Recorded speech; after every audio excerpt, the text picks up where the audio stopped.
Duration and lactation. The average duration of human pregnancy is about 9 months, which is called the gestation period. ठीक है, जो average pregnancy होती है human के अंदर, उसका जो टाइमिंग होता है वो 9 मंथ्स का होता है, जिसको बोला जाता है gestation period.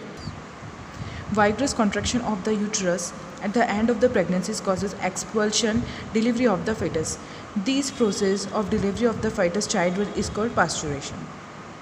देखो, जब बहुत ज़्यादा कॉन्ट्रैक्शन होता है ना यूट्रस के अंदर, देखो सिंपल सी बात है कि बेबी को बाहर आने के लिए बहुत ज़्यादा प्रेशर लगाना पड़ता है। मतलब बहुत ज़्यादा कॉन्ट्रैक्शन की वजह से क्या होता है, एक्सपल्शन होता है। मतलब डिलीवरी का मतलब आपको पता ही है, फोइटस से मतलब बेबी बाहर आता है, और जो प्रोसेस होता है जिसमें बेबी बाहर आता है उसको बोला जाता है पास्चुरेशन.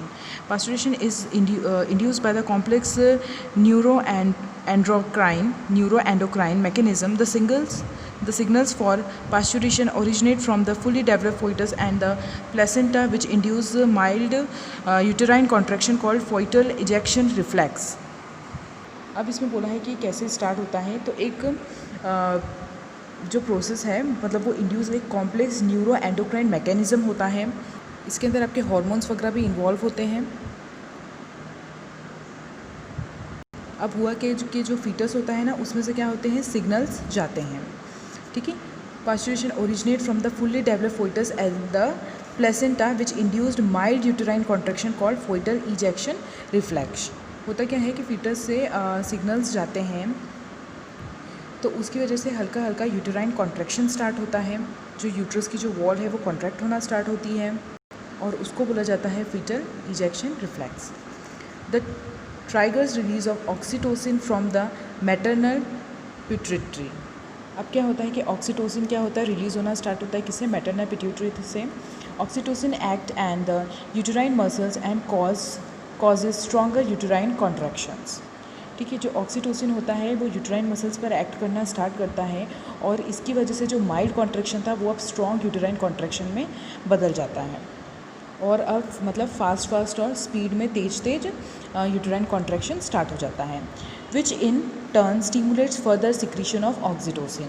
और इसकी वजह से क्या होता है, फाइनली बहुत ज़्यादा सिक्रीशन स्टार्ट हो जाता है ऑक्सीटोसिन का. क्या होता है, जैसे जैसे यूटेराइन कॉन्ट्रैक्शन बढ़ता है वैसे वैसे ऑक्सीटोसिन का सिक्रीशन भी बढ़ता है.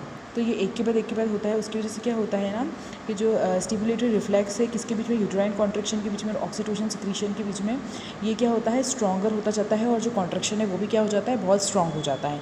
This leads to expulsion of the baby out of the uterus through the birth. और फाइनली इसकी वजह से फिर क्या होता है, बेबी बाहर आ जाता है, उसका बर्थ हो जाता है. कहाँ से, बर्थ कैनाल से, जिसको क्या बोला जाता है, parturition. Soon after the infant is delivered the placenta is also expelled out of the uterus. और जो मेमोरी ग्लैंड्स जो होती है उनके अंदर चेंजेस आते हैं, थोड़े से डिफ्रेंशिएशंस होते हैं, और वो क्या करता है, मिल्क प्रोड्यूस करना स्टार्ट करता है during the pregnancy. The process called lactation. और इस पीरियड को क्या बोलते हैं, हम लैक्टेशन पीरियड बोलते हैं. और ये न्यू बॉर्न को फीडिंग कराने में हेल्प करता है. This help the mother in feeding the new born. मतलब जो न्यू बॉर्न है वो फीड होता है. The milk produce during the initial few days of lactation is called colostrum, which contains several antibodies absolutely essential to develop resistance for the new born babies. जो starting में जो milk produce होता है ना lactation की few days में, मतलब जब इनिशियल टाइम होता है लैक्टेशन का, तो उसको बोला जाता है कोलोस्ट्रम. उसके अंदर सेवरल एंटीबॉडीज़ होती है. एंटीबॉडीज़ क्या होती है, जो एंटीजन से फाइट करने में हेल्प करती है. तो जो एक कोलेस्ट्रम है ये बहुत असेंशियल है बेबी के लिए. ठीक है, क्योंकि इसके अंदर क्या होता है, which contain several antibodies contain करता है, जो असेंशियल होती है develop resistance for the new born babies. ठीक है, न्यू बॉर्न बेबीज़ के अंदर रेजिस्टेंस डेवलप करने के लिए बहुत असेंशियल होता है. Breast feeding during the initial period of infant growth is recommended by doctors for bringing up the healthy baby. जो ब्रेस्ट फीडिंग होती है वो बहुत नेसेसरी होती है एक छोटे बेबी के लिए, इन्फेंट बेबी के लिए. क्यों? क्योंकि उससे क्या होता है, बेबी की हेल्थ अच्छी होती है. इसलिए कहा जाता है स्टार्टिंग में कि बेबी को मदर का ही जो मिल्क है वो फीड कराना चाहिए. सो ये था आपका चैप्टर नंबर 3 ह्यूमन रिप्रोडक्शन. ठीक है, यहाँ पर आपका फिनिश होता है, कंप्लीट होता है.